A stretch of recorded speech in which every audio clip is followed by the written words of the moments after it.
जय हिंद दोस्तों। कैसे हैं आप? मैं उम्मीद करता हूँ बहुत अच्छे होंगे। दोस्तों, जो हमारा एसआई का सेशन चल रहा है उसके संबंध में मैं फिर आपके सम्मुख उपस्थित हूँ, आपका हमदर्द, आपका दोस्त, आपका भाई। दोस्तों, आज का हमारा जो टॉपिक है न्यायिक सक्रियता क्या है, इसके बारे में हम आज चर्चा करेंगे विस्तृत रूप से। न्यायिक सक्रियता, न्यायिक सक्रियता क्या है, अर्थ क्या है, उद्गम क्या है, ठीक है, और विशेषता क्या है। तो दोस्तों, सबसे पहले मैं आपको यहाँ पे बतलाना चाहूँगा कि जो हमारा देश है, ठीक है, या शासन है, शासन व्यवस्था है, इसके तीन आधार होते हैं। एक होता है विधायिका, ठीक है, एक होता है कार्यपालिका, और तीसरा होता है न्यायपालिका। विधायी का काम है दोस्तों देश में कानून बनाना। कार्यपालिका काम है, या जिसे हम सामान्य रूप से सरकार के रूप में जानते हैं, जो विधायिका द्वारा कानून बनाया गया उनको एग्जीक्यूट करना और सरकार देश को चलाना। और न्यायपालिका, न्यायपालिका मतलब एक प्रकार से न्याय देना। तो यहाँ पे दोस्तों आपको शब्द से स्पष्ट हो रहा होगा कि न्यायिक सक्रियता, न्यायिक सक्रियता, न्यायिक सक्रियता।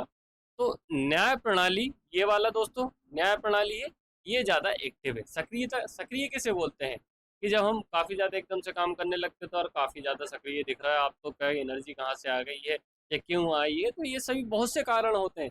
तो यहाँ पे न्यायपालिका, ठीक है, न्यायपालिका अपने जो अन्य आधार विधायिका और जो कार्यपालिका की तुलना में ज़्यादा सक्रिय क्यों है, तो यही न्यायिक सक्रियता कहलाती है। न्यायिक सक्रियता का सामान्य अर्थ होता है जब न्यायपालिका नागरिक अधिकारों की रक्षा और सामाजिक न्याय की प्राप्ति के लिए सक्रिय भूमिका का निर्वहन करती है। सक्रिय भूमिका इस प्रकार के दोस्तों, विधायिका के भी कुछ कार्य होते हैं, कार्यपालिका के भी कुछ काम, न्यायपालिका के। लेकिन ये जब दोनों अपने काम में शिथिलता बरतते हैं या किसी प्रकार से काम में टालम मटोल करते हैं या फिर स्थगित करने का प्रयास करते हैं, तो फिर न्यायपालिका बोलती है कि आप, मैं आगे आती हूँ, ठीक है, मैं आगे आता हूँ और आपको क्या करना पड़ेगा, काम करना पड़ेगा, ठीक है। क्योंकि न्याय व्यवस्था जो है हमारी संविधान की रक्षक है। संविधान की रक्षक है। संविधान में जो जो बातें लिखी गई उनको पालन करने के लिए सरकार को जो कोर्ट बाध्य कर सकती है। अब देखते हैं दोस्तों कि इसका उद्गम कहाँ से हुआ। अमेरिका में आर्थर स्लेसिंगर जूनियर, ठीक है दोस्तों, ये एक केस था या व्यक्ति का नाम था, 1947 में से प्रस्तावित थे। तो दोस्तों ये पूछा जाता है कि जो न्यायिक सक्रियता का उद्गम कहाँ से हुआ, तो न्यायिक सक्रियता का उद्गम कहाँ से हुआ, सबसे पहले दोस्तों अमेरिका से हुआ। और अमेरिका से ही दोस्तों हमारा जो न्याय प्रणाली है उसका उद्गम भी हुआ है, ठीक है। न्यायिक समीक्षा का उद्गम भी कहाँ से हुआ दोस्तों, न्यायिक समीक्षा का उद्गम भी, और न्यायिक सक्रियता का उद्गम भी कहाँ से दोस्तों, अमेरिका से हुआ।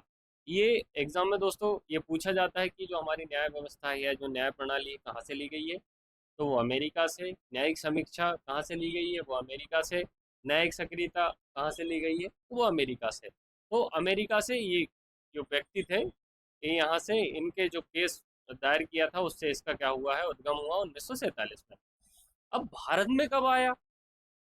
भारत में 1970 के दशक में, जो 70 के दशक में बी आर, ये दोस्तों आप नाम याद रखना, बी आर कृष्णा स्वामी अय्यर और पी एन भगवती, ये जो सुप्रीम कोर्ट के वकील थे, उन्होंने ये न्यायिक सक्रियता का उद्भव किया है, ठीक है। यह उद्गम करने में इन्हें भूमिका निभाई है। कौन कौन? बी आर कृष्णा स्वामी अय्यर और पी एन भगवती, ठीक है, ये दो नाम याद रखिएगा। कौन कौन दोस्तों? कृष्णा अय्यर और P N Bhagwati, P N Bhagwati. इसमें दोस्तों सबसे पहले आपको एक घड़ी कृष्णा कृष्ण अय्यर का आपको नाम ना मिले, लेकिन अगर आपको यहाँ पे पी एन भगवती का नाम भी अगर आपको क्वेश्चन में मिलता है तो पी एन भगवती को आपको क्लिक करना है। या तो दोस्तों दोनों नाम आपको लिखित किए जा सकते हैं और ए और बी दोनों ऑप्शन हो सकता है, या दोनों में से कोई एक भी हो सकता है, कृष्णा अय्यर भी हो सकता है, पी एन भगवती भी। तो ज़्यादातर दोस्तों जो एग्जाम में पूछा जाता है वो पी एन भगवती का उल्लेख किया जाता है, ठीक है। कब आया? 1970 में। अब इसकी विशेषताएं क्या है? न्यायपालिका द्वारा विधायिका और कार्यपालिका को उनके संवैधानिक दायित्वों का पालन करने के लिए प्रेरित करना, ठीक है। क्या है दोस्तों कि तीन आधार है देश के विकास के, समझिएगा आप इस प्रकार से कि तीन पहिए हैं देश के। एक आटो के रूप में हमारा देश क्या है, चल रहा है, ठीक है, आटो के रूप में क्या है, देश चल रहा है, ये तीन पहिए हैं। अब तीनों पहिए दोस्तों क्या बराबर रूप से अपना काम अपनी गति से करते रहेंगे तो देश क्या करेगा, विकास करेगा। ठीक है। अब इसमें से दोस्तों एक टायर की हवा कम हो जाती है, या इस टायर की हवा कम हो जाती है, इस टायर की हवा कम हो जाती है, तो जो देश के विकास की गति क्या हो जाएगी दोस्तों, कम हो जाएगी या मंद हो जाएगी। अब मान के चलो कि एक टायर या जो एक पहिए की गति दोस्तों क्या हो जाती है, मंद होती है, तो दूसरी जो जो दूसरा पहिया होता है वो क्या रहता है, अपने ऊपर ज़्यादा प्रेशर लेता है या वो उसे प्रेरित करता है एक दूसरे को साथ में चलने के लिए। तो ऐसे ही दोस्तों क्या होता है कि हमारे देश के विकास के तीन आधार, विधायिका, कार्यपालिका और न्यायपालिका। तो जब कार्यपालिका और विधायिका अपने काम करने में विधायिका और कार्यपालिका जब अपने काम करने में असमर्थ होती है या टालमटोल करती है या फिर ढुलमुल रवैया अपनाती है, तो न्यायपालिका उनसे कहती कि आपका काम है, आप आपका काम कीजिए, क्योंकि संविधान में आपके जो काम के उल्लेख किए गए हैं वो आपको निश्चित रूप से करना है, वो आपका कर्तव्य है, आपके मौलिक कर्तव्य है। ठीक है। अगर आप नहीं करेंगे तो जो संविधान है जिसमें आपके कर्तव्य का उल्लेख किया गया है उसकी अवमानना होगी और हम आपकी जो सरकार को भंग कर सकते हैं। तो कुल मिला के दोस्तों न्यायिक सक्रियता तात्पर्य होती है कि जो सुप्रीम कोर्ट है डंडा लेके सरकार या विधायिका के पीछे लग जाती है कि चलो चलो बेटा अब तुमको पढ़ना है काम करना है, मतलब करना है। अब देखते हैं न्यायिक सक्रियता के प्रमुख तत्व कौन कौन से हैं। सबसे पहले पीआईएल या पब्लिक इंटरेस्ट लिटिगेशन, जिसे कहा जाता है जनहित याचिका। अब ये जनहित याचिका क्या होती है? जनहित याचिका को आप इस प्रकार से लीजिए दोस्तों कि मान के चलो आप, ठीक है, आप एक गांव है, ये यहाँ के क्या है, आप निवासी, ठीक है, आप निवासी हैं, आप किसी एक व्यक्ति को देखते हैं, ठीक है, ए नाम के कोई व्यक्ति को देखते हैं जिसके पास 1 एकड़ की भूमि थी। ठीक है, 1 एकड़ की भूमि की थी, उससे क्या रहता अपना जीवन का वो जीवन यापन कर रहा है। लेकिन गांव के एक अन्य व्यक्ति ने उसकी जो 1 एकड़ की भूमि को क्या कर लिया दोस्तों, कब्जा कर लिया है, कब्जा कर लिया है और हट नहीं रहा है। तो चूंकि आप एक जिम्मेदारी नागरिक हैं और पढ़े लिखे हैं दोस्तों, तो आप क्या बोलेंगे कि उस व्यक्ति को जिसने कब्जा किया है कि भैया आप उस गरीब व्यक्ति की या बेचारे व्यक्ति की जो जमीन से हट जाएगी, उसका जीवन यापन, उसका परिवार का जीवन यापन उससे संचालित हो रहा है, तो आप उसे समझाने का प्रयास करेंगे। जब वो समझेगा नहीं तो आप अगर और जिम्मे क्या है, अगर वो समझने का प्रयास नहीं करेंगे तो आप बोलेंगे कि मैं उस व्यक्ति के लिए कोर्ट जा रहा हूँ, उस व्यक्ति के लिए मैं क्या जा रहा हूँ, कोर्ट जा रहा हूँ, क्योंकि उससे उस व्यक्ति का प्लस उसके परिवार का, उसका सभी का क्या है, जीवन जुड़ा हुआ है। तो जिस व्यक्ति के लिए दोस्तों आप जिस भावना से आप कोर्ट जाते हैं, जिस भावना से कोर्ट जाते हैं, किसी व्यक्ति के लिए कोई दीनहीन हो सकता है, कोई वंचित हो सकता है, किसी के लिए खाने के लिए नहीं है, किसी को रोड निकल गया उसका मुआवजा नहीं मिल रहा है, तो जिस भावना से आप उस किसी व्यक्ति के लिए जो दीनहीन वंचित होते हैं कोर्ट जाते हैं, इसी इसी भावना को दोस्तों क्या बोला जाता है, जनहित याचिका बोला जाता है। ठीक है। आप इसकी शर्तें ये नहीं दोस्तों कि वो आपका परिचित हो, ठीक है, आपका परिचित हो, आपका रिश्तेदार हो, आपके समाज का हो, ठीक है, आपके धर्म का हो, कोई इस बात की कोई आवश्यकता नहीं। आप जाएंगे कोर्ट में फाइल करेंगे कि इस व्यक्ति का हित इस मुद्दे से जुड़ा होगा, आप इसमें सुनवाई कीजिएगा। ठीक है दोस्तों, एक आप एक व्यक्ति भी जा सकता है और एक संस्था भी जा सकती है, कोई एनजीओ भी जा सकता है किसी एक व्यक्ति के लिए या पूरे समाज के लिए। तो इसे क्या बोला जाता है दोस्तों, जनहित याचिका। इस सामाजिक न्याय हेतु न्यायालयों द्वारा लोक स्टैंड स्थायी नियम को व्यापक बनाना। सामाजिक न्याय की दोस्त में सभी को समान संपत्ति का बंटवारा मिलना चाहिए, लेकिन किसी की संपत्ति का जो अधिकार है उसका हनन हो रहा है, तो उसके लिए वो क्या जा सकता है, कोर्ट जा सकता है। उदाहरण, हुसैन आरा खातून बनाम 2007 जो 1979 में कैदियों के अधिकारों पर जब चर्चा की गई थी, ठीक है, तो उसमें ये हुसैन आरा खातून मामला विवाद में कैदियों के अधिकारों की चर्चा की गई थी कि कैदी जो रहते हैं मतलब जो अपना जीवन यापन एक अपराध के बाद एक जेल में काटते हैं, तो उनके भी कुछ अधिकार रहते हैं, उनके भी जीवन का हक होता है, उनकी भी कुछ इच्छाएं होती हैं, तो उन सभी इच्छाओं का, उनके अधिकारों का दमन नहीं किया जाना चाहिए और एक कैदी अधिकारों की संहिता का गठन किया जाना चाहिए। इस प्रकार से ये हुसैन खातून मामला 1979 में घोषित किया गया। अब दूसरा क्या है दोस्तों, अब दूसरे किस आधार पे जो सुप्रीम कोर्ट है, ठीक है, सुप्रीम कोर्ट है या जो कोर्ट है हमारे देश की, वो सरकार को क्या कर सकती है, हस्तक्षेप कर सकती है या डंडा लेके उनके पीछे लग सकती है। वो दूसरा कारण क्या है कि सरकारी नीतियों में भी हस्तक्षेप कर सकती है कि अगर कोई सरकार की नीतियां हैं वो जनहित के अनुकूल नहीं है, या एक नीति जो देशव्यापी नीति बनाई गई है और जो देशव्यापी महत्ता न रखे, पर्टिकुलर किसी समुदाय विशेष या वर्ग विशेष या समाज विशेष को ज़्यादा लाभान्वित कर रही है, या एक क्षेत्र विशेष को ज़्यादा प्रभावित करने का प्रयास हो रहा है, तो उनकी नीति में कोर्ट क्या कर सकती है, हस्तक्षेप कर सकती है। जैसे ही दोस्तों पर्यावरण संरक्षण, एनजीटी का गठन किया गया है, नेशनल ग्रीन ट्रिब्यूनल का, कि सरकार जब अपनी नीतियां बना रही थी, पर्यावरण का बिल्कुल भी ध्यान नहीं रही थी। ठीक है, पर्यावरण का, जैसे कि हजारों पेड़ कट जा रहे हैं एक ब्रिज के निर्माण में, या कहीं से रोड निकल रहा है तो लाखों पेड़ कट गए। ठीक है, उन पेड़ों को बाद में ना फिर से वहाँ पे लगाया जा रहा है ना किसी प्रकार से, और उनका संरक्षण करने का प्रयास किया जा रहा है। तो कोर्ट ने देखा कि स्वच्छ पर्यावरण का जो अधिकार है, एक मौलिक अधिकार है, सरकार अपनी नीतियों में क्या कर रही है, जो स्वच्छ पर्यावरण के अधिकार का क्या कर रही है, हनन कर रही है, क्योंकि पेड़ कट जाएंगे दोस्तों, स्वच्छ पर्यावरण कहाँ से रहेगा। तो सरकार ने फिर क्या बोला, एनजीटी का गठन किया गया है। ये सरकार की नीतियों को पहले चेक करता है कि अगर आप रोड बना रहे हो, चाहे आप ब्रिज बना रहे हो, चाहे आप कहीं पे कोई फैक्ट्री स्थापित करना चाह रहे हैं, तो उससे पर्यावरण का हनन किस हद तक हो रहा है, अगर ज़्यादा हो रहा है, वो नीतियों को क्या कर दिया जाता है, उस पर स्ट्राइक कर दी जाती है। ऐसे ही दोस्तों शिक्षा का अधिकार, जब शिक्षा काफ़ी ज़्यादा महंगी होने लगी थी और जो गरीब वर्ग है शिक्षा से वंचित होने लगा था, तो उन्नी कृष्णन बाद में सुप्रीम कोर्ट ने सरकार से बोला कि आप शिक्षा का जो दायित्व है अपने हाथों में लीजिएगा। इसीलिए आरटीई एक्ट वर्ष 2009 में आया दोस्तों, राइट टू एजुकेशन एक्ट, जिसे हम स्कूल चलो अभियान के रूप में सामान्य रूप से भी जानते हैं, तो ये एक्ट लाया गया था। फिर विशाखा गाइडलाइन आई थी, कार्यस्थल पर यौन उत्पीड़न। ठीक है, मतलब दोस्तों ये कोई कंपनी है, वहाँ पे लगभग 13 से 15 महिलाएं काम करती है, तो वहाँ पे कुछ विशेष सुविधाएं महिलाओं के लिए होनी चाहिए, एक अलग से टॉयलेट होना चाहिए, कैमरे होने चाहिए, एक बॉक्स होना चाहिए जिसमें वो अपनी शिकायतें लिख सके। ठीक है, और एक कमेटी होना चाहिए जहाँ वो अपनी शिकायतों को दायर कर सके। तो ये विशाखा जो गाइडलाइन केस में कार्यस्थल में यौन उत्पीड़न से संबंधित जो प्रावधान किए गए थे, ये सुप्रीम कोर्ट या कोर्ट द्वारा ही सरकार को निर्देश दिए गए थे, या कोर्ट की फटकार के बाद ही मतलब सरकारें क्या आई थी दोस्तों, होश में आई थी।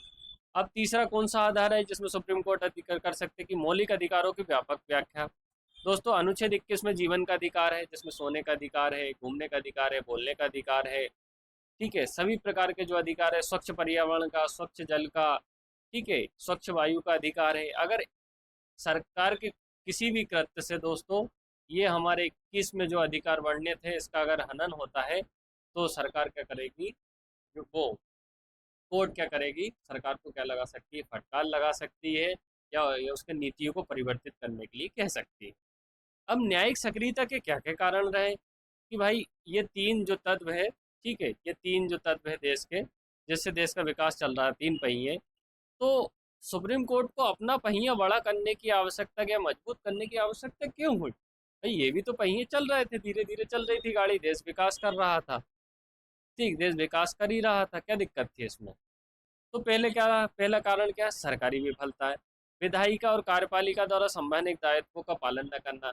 दोस्तों हम देखते हैं कि सरकार का निर्माण होता है, अलग अलग दल के संगठन से क्या होता है, सरकार का निर्माण होता है।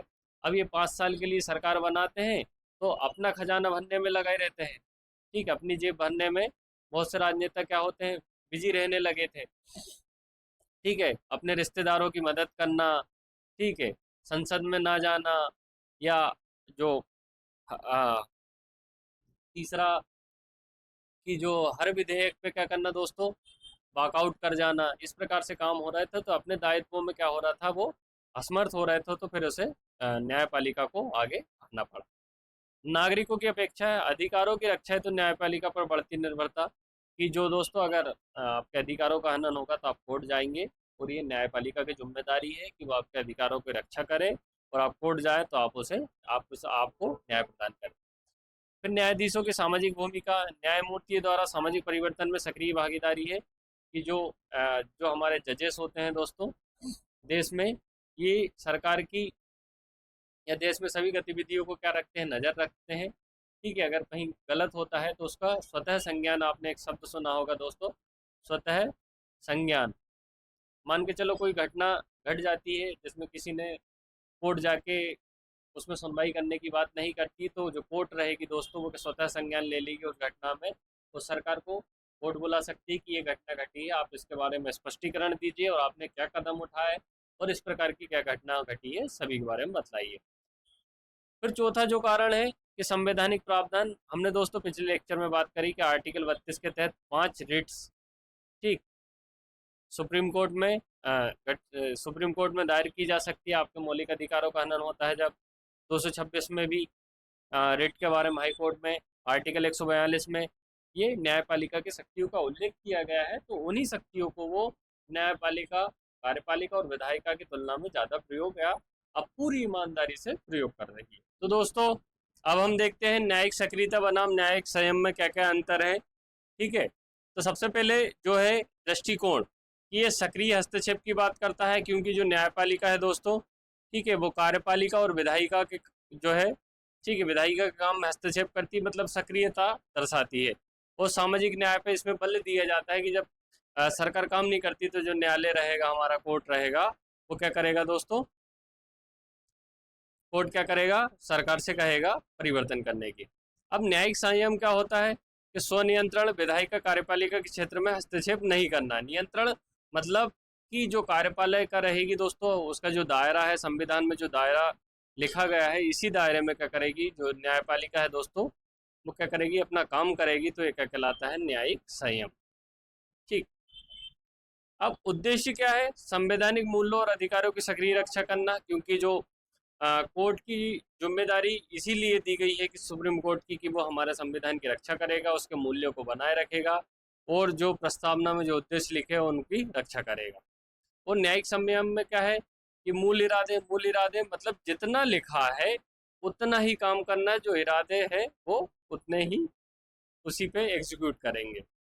अब भारत में क्या क्या इसकी जो प्रासंगिकता है या महत्ता है कि पीआईएल, पब्लिक इंटरेस्ट लिटिगेशन और मौलिक अधिकारों के विस्तार में ये सहायक होता है न्यायिक सक्रियता, क्योंकि जब भी हमारे मौलिक अधिकारों का दोस्तों हनन होता है तो हम कहा जाते हैं कोर्ट जाने की बात करते हैं या हम कोर्ट से न्याय की गुहार करते हैं।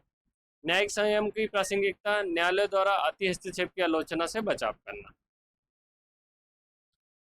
अब इसकी क्या क्या आलोचना और चुनौतियां हैं कि अतिक्रमण का आरोप, ठीक है दोस्तों, कि हमारे जो संविधान में है कार्यपालिका, विधायिका और न्यायपालिका के शक्ति संतुलन का, ठीक है, शक्ति संतुलन का प्रावधान किया गया है, लेकिन जब न्यायपालिका ये ज़्यादा बड़ी हो जाती है, अपने कामों को विस्तारित करने की योजना बनाती है, तो विधायिका और कार्यपालिका ये आरोप लगाते हैं कि आप अपने दायरे में रहिए और आप अपने दायरे से बाहर हो रहे हैं, तो अतिक्रमण का आरोप लगाया जाता है। अब जवाबदेही का अभाव है कि न्यायाधीशों की नियुक्ति और नीतिगत निर्णय जनभागीदारी का अभाव है, कि हम देखते हैं दोस्तों कि जब जो किसी जज की नियुक्ति होती है तो 5-6 जजों की एक जो कमेटी होते, जिसे कॉलेजियम कहा जाता है, कॉलेजियम प्रणाली कहा जाता है, जिसमें सिर्फ देश के क्या होते हैं, जो जज वगैरह होते हैं या इसमें वरिष्ठ वकील होते हैं।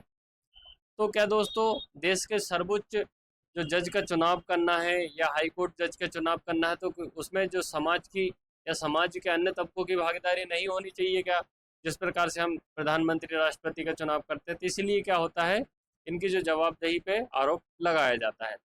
अब कार्यान्वयन की समस्या क्या है, निर्णयों को लागू करने एवं कार्यपालिका पर निर्भरता, जैसे पर्यावरणीय आदेश देने पे ये निर्णय दे देते हैं पर्यावरण के संबंध में, लेकिन क्या करती है, निर्णय को लागू करने की जो अथॉरिटी कौन है दोस्तों, हमारी कार्यपालिका है। तो इस वजह से जो इनका काम है, ठीक है, उस पर क्या रहता है, हमेशा प्रश्न चिन्ह रहता है, क्योंकि न्यायपालिका सिर्फ आदेश देना या निर्णय देने का काम करेगी और उसे एग्जीक्यूट कौन करेगा, कार्यपालिका करेगी। अगर कोर्ट द्वारा कार्यपालिका पे ऐसे निर्णय दिया गया जो उसके खिलाफ है, तो फिर कार्यपालिका नहीं करेंगे, तो इसलिए उसके जो निर्णय पे प्रश्न चिन्ह बना होता है। अब महत्वपूर्ण उदाहरण क्या है, पीएन भगवती जो हमारे न्यायमूर्ति थे, इन्होंने क्या बोला है कि न्यायालय को केवल दर्शक नहीं बल्कि सामाजिक न्याय के संरक्षक बनना चाहिए। कि न्याय जो जज है दोस्तों, कि देश में कहीं गलत हो रहा है तो वो इस बात का इंतजार नहीं करे कि कोई कोर्ट आएगा, अपील दायर करेगा कि मालिक कि हम इस मामले में सुनवाई कीजिए या लोग प्रताड़ित है। आप स्वेच्छा से या स्वयं अपने विवेक से भी क्या कर सकते हैं, उस मामले में सुनवाई कर सकते हैं और जो सरकार को तलब कर सकते हैं, जिससे क्या होगा, सामाजिक न्याय में वृद्धि होगी।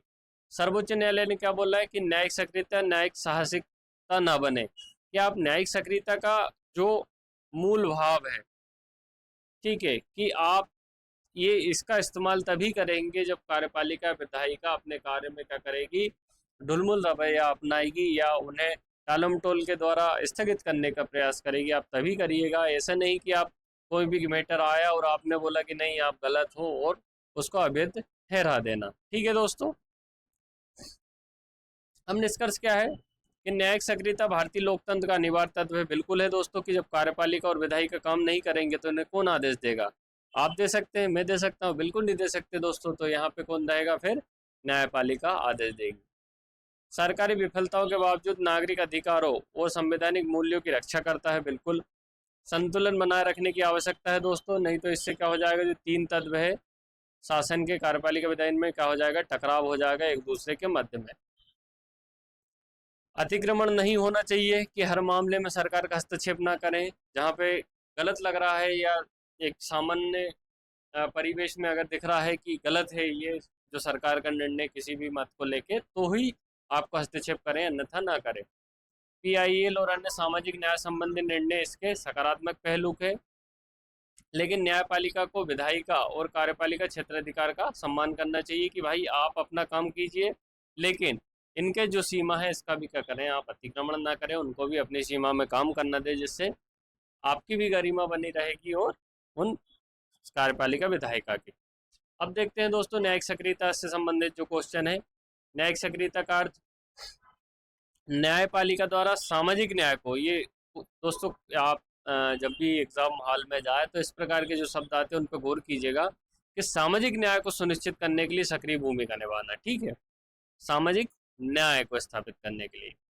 भारत में न्यायिक सक्रियता का उदाहरण क्या है? केशवानंद, मेनका गांधी, विशाखा, ये सभी मामले दोस्तों न्यायिक सक्रियता का उदाहरण है, जिसमें समय समय पर क्या सुप्रीम कोर्ट ने नवीन व्याख्या करी है। जैसे केशवानंद भारतीवाद में मूल ढांचा वाला सिद्धांत दिया है, मेनका गांधीवाद है विशाखा मामले में। ठीक है, तो इसका आंसर क्या हो जाएगा? टी। न्यायिक सक्रियता और न्यायिक पुनरावलोकन में क्या अंतर है दोस्तों? कि न्यायिक सक्रियता न्यायाधीशों की व्यक्तिगत राय है, जबकि न्यायिक पुनरावलोकन संवैधानिक अधिकार बिल्कुल है। न्यायिक सक्रियता में न्यायपालिका सक्रिय होकर सामाजिक परिवर्तन लाती है दोस्तों, ये सामाजिक परिवर्तन फिर आ गया। और न्यायिक पुनर्लोक कानूनों को संवैधानिक जांच की जाती है। तो दोस्तों इन ऑप्शनों में ये दोनों इसके सही हो जाएंगे। डी वाला।